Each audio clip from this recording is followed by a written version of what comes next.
Sebanyak 8 unit rumah semi permanen di lorong stasiun dan lorong pemancar Kelurahan Belawan, Kecamatan Medan Belawan, Kota Medan, Jumat pagi menjelang subuh ludes terbakar. Kencangnya angin dan material bangunan rumah yang terbuat dari kayu membuat api dengan cepat merambat ke seluruh bangunan rumah beserta isinya. Diduga kebakaran dipicu oleh korsleting listrik dari lantai 2 bangunan rumah milik Syahrudin saat seluruh masyarakat tertidur pada pukul 4 pagi. Beruntung saat api belum terlalu membesar, pemilik rumah terbangun dan meminta pertolongan tetangga. Info yang kita dapatkan ada 8 rumah ya. Untuk jumlah kakaknya masih kita hitung dan penyebab kebakaran juga masih diduga korsleting listrik. Jam berapa tadi kejadiannya, Pak? Sekitar jam 4 subuh. Jam 4 subuh ya. 8 unit mobil pemadam kebakaran dari Pemko Medan diturunkan untuk menjinakkan api, hingga api berhasil dipadamkan 3 jam kemudian. Tidak ada korban jiwa dalam peristiwa kebakaran ini, namun kerugian mencapai ratusan juta rupiah. Dari Medan, Sumatera Utara, Yuda Bahar, iNews melaporkan. Pemirsa, kita awali iNews sore dengan informasi akibat dihantam badai dan gelombang tinggi.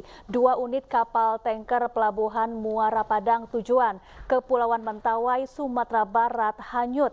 Intensitas hujan tinggi dan gelombang besar membuat aktivitas pelayaran terganggu.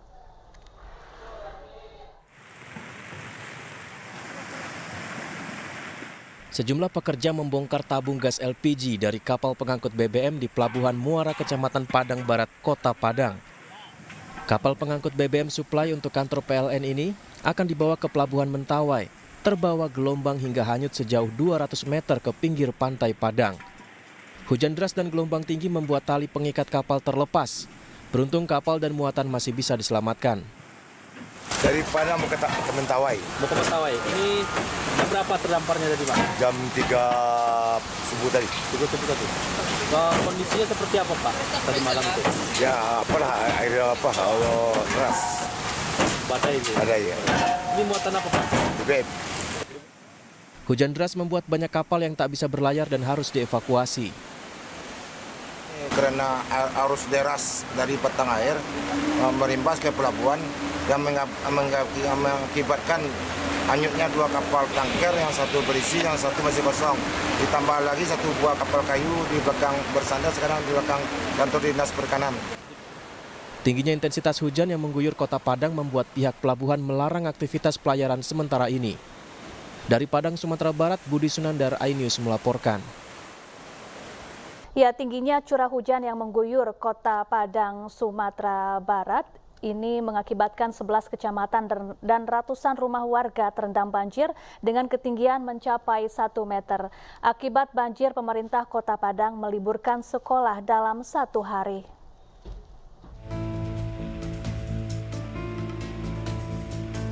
Banjir mengepung Kota Padang sejak Jumat dini hari dan merendam 11 kecamatan dan ratusan rumah yang ada di Kota Padang. Data sementara dari BPBD Kota Padang, sebanyak 400 unit rumah warga di 11 kecamatan di Kota Padang terkena dampak banjir dengan ketinggian hingga 1 meter. Sebanyak 80 kepala keluarga di daerah Tunggul Hitam, Kecamatan Koto Tangah, Kota Padang terpaksa dievakuasi petugas dengan menggunakan perahu karet ke tempat ketinggian karena terjebak banjir akibat meluapnya anak sungai yang berada di kawasan tersebut. Tim SAR gabungan dari BPBD, Damkar, TNI, dan Polri dikerahkan ke lokasi guna melakukan evakuasi warga yang terjebak banjir. 30 personil kami kerahkan dengan menggunakan 2 perahu karet dan puluhan warga berhasil kami evakuasi menuju tempat yang aman. Sementara masyarakat ditempatkan di tempat terbuka yang ketinggian airnya, yang daerahnya tidak tergenang air. Tapi memang secara keseluruhan rendam banjir Kota Padang ya, dengan kondisi. Secara keseluruhan dengan kondisi debit air yang cukup deras dari semalam, ya memang hampir merata. Sementara itu, pemerintah Kota Padang juga menginstruksikan agar meliburkan sekolah untuk hari ini karena situasi dan kondisi Kota Padang yang tidak kondusif akibat genangan banjir di setiap titik. Dari Padang, Sumatera Barat, Budi Sunandar, iNews melaporkan. Ya, untuk mengetahui kondisi terkini banjir yang melanda wilayah Padang, Sumatera Barat, kami telah terhubung dengan Kepala Basarnas Padang, ada Bapak Abdul Malik. Selamat sore, Pak Abdul Malik. Selamat sore, Mbak Sipa. Ya, Pak Abdul Malik, bagaimana kondisi permukiman warga yang terdampak banjir saat ini di sana? Ya, baik Mbak Sipa, dapat kami informasikan untuk banjir di Kota Padang, serta banjir di Kabupaten Padang Pariaman, serta Kabupaten Agam. Namun yang terdampak beratnya adalah di Kota Padang, yaitu ada 11 kecamatan yang terdampak dengan ketinggian debit air dari 40 cm sampai 1,5 meter. Dan tim Basarnas serta tim gabungan lainnya dari Polri, TNI, serta BPBD, Tagana, ini bergabung dalam mengevakuasi warga. Dan selanjutnya tim dari Basarnas kami turunkan 40 orang, dan jumlah alut juga kami turunkan sekitar 8 perahu karet. Demikian, Mbak. Baik, lalu bagaimana kondisi warga di sana yang terdampak banjir, Pak Abdul Malik? Apakah seluruhnya sudah dievakuasi? Saat ini dari pukul 2 pagi sampai pukul 15.00 kami sudah banyak mengevakuasi warga, yaitu para manula serta orang-orang sakit serta anak-anak ke tempat-tempat yang sudah ditentukan oleh pemerintah Kota Padang. Dan saat ini debit air mulai surut, namun belum drastis. Kita standby-kan masih anggota-anggota di sekitaran titik-titik yang rawan banjir.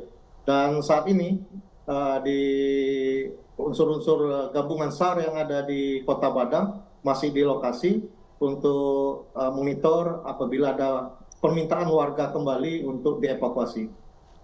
Baik, lalu adakah korban luka maupun korban jiwa yang timbul akibat banjir ini, Pak? Yang saat ini satu korban yang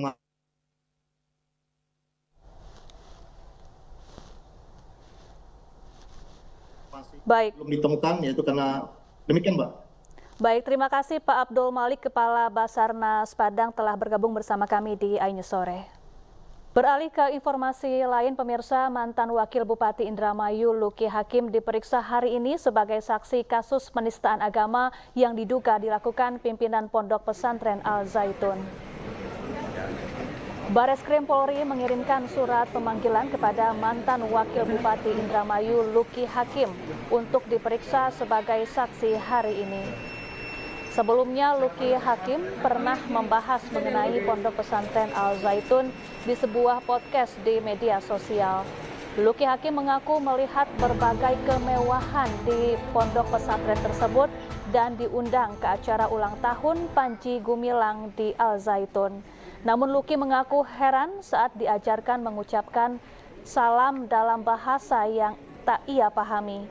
Luki Hakim memenuhi panggilan Bareskrim Polri pukul 10:05 pagi tadi.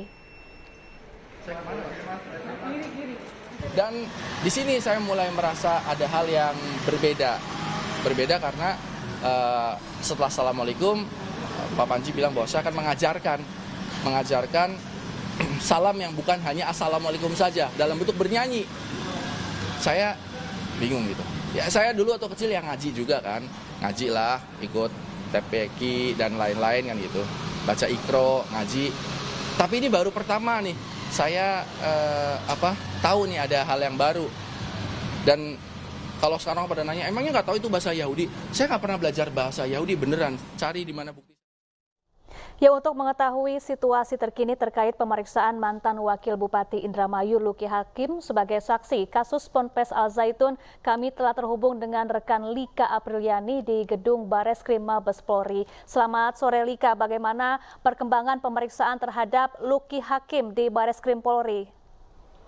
Ya baik, Safa dan juga pemirsa, aktor sekaligus mantan Wakil Gubernur Indramayu Luki Hakim memang memenuhi panggilan di Gedung Bareskrim Polri pada pagi hari tadi, yang mana panggilan ini merupakan pemenuhan panggilan terhadap saksi, sebagai saksi maksud kami atas kasus dugaan penistaan agama terhadap Kepala Ponpes Al Zaitun Panji Gumilang, yang mana pemanggilan ini memang berkaitan berkaitan pada saat Luki Hakim masih menjabat sebagai Wakil Gubernur Indramayu yang jika kita melihat bahwa memang lokasi dari Ponpes ini berada di Indramayu, Jawa Barat. Nah, untuk pemeriksaan saat ini di Bareskrim Polri masih berlangsung, sudah sekitar kurang lebih 7 jam pemeriksaan dan masih menjalani pemeriksaan di dalam Bareskrim Polri.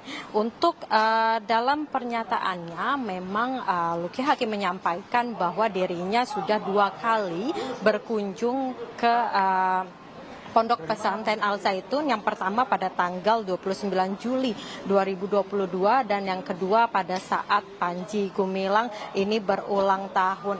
Dan juga kehadirannya di Pondok Pesantren Al Zaitun juga sempat menyampaikan bahwa memang ada sejumlah kejanggalan ataupun perbedaan dibandingkan dengan pondok pesantren lainnya, yaitu yang berupa pengucapan salam dalam bentuk nyanyian yang berjudul Salam Alaihim.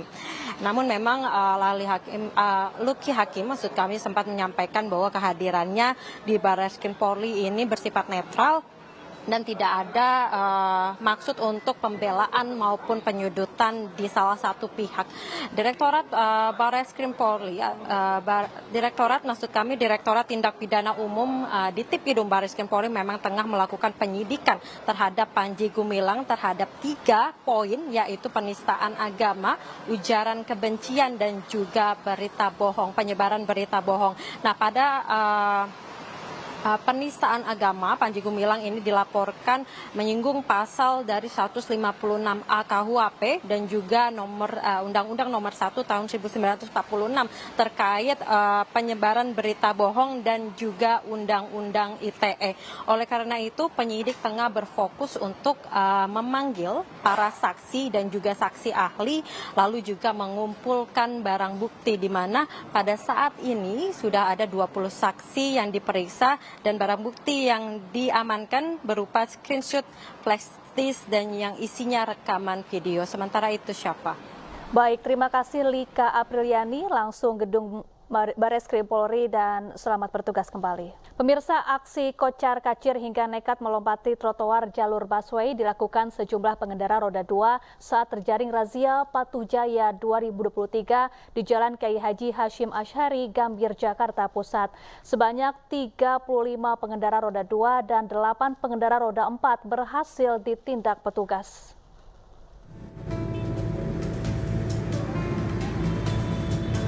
Para pengendara motor ini seketika panik saat perjalanan mereka menerobos jalur busway di Jalan Kiai Hashim Asy'ari, Gambir, Jakarta Pusat dihadang petugas kepolisian. Beberapa pengendara yang nekat langsung kocar-kacir hingga nekat melompati trotoar dan berputar arah. Meski banyak pelanggar yang kabur, namun petugas berhasil menindak sejumlah pengendara lainnya. Pada razia Patuh Jaya hari kelima ini, petugas berhasil memberikan sanksi tilang kepada 35 pengendara roda 2 dan 8 pengendara roda 4. Pelanggaran yang dilakukan rata-rata menerobos jalur busway, tidak memakai spion dan plat nomor kendaraan. Tapi diutamakan roda 2 dan 2 tidak dilengkapi plat nomor kendaraan bermotor, sehingga memberatkan beliau. Tapi kita yang melanggar ini tidak semuanya harus kita tindak. Tetap ada sosialisasi, ada pengarahan, ada ini. Tapi ya, kalau masih bisa kita arahkan balik supaya jangan diulang untuk pelanggaran di besok harinya. Rencananya, razia serupa akan terus dilakukan petugas hingga 23 Juli 2023 mendatang demi meningkatkan kepatuhan masyarakat saat berkendara di titik-titik yang rawan akan terjadinya pelanggaran. Dari Jakarta Pusat, Raniston Sanjaya, iNews melaporkan.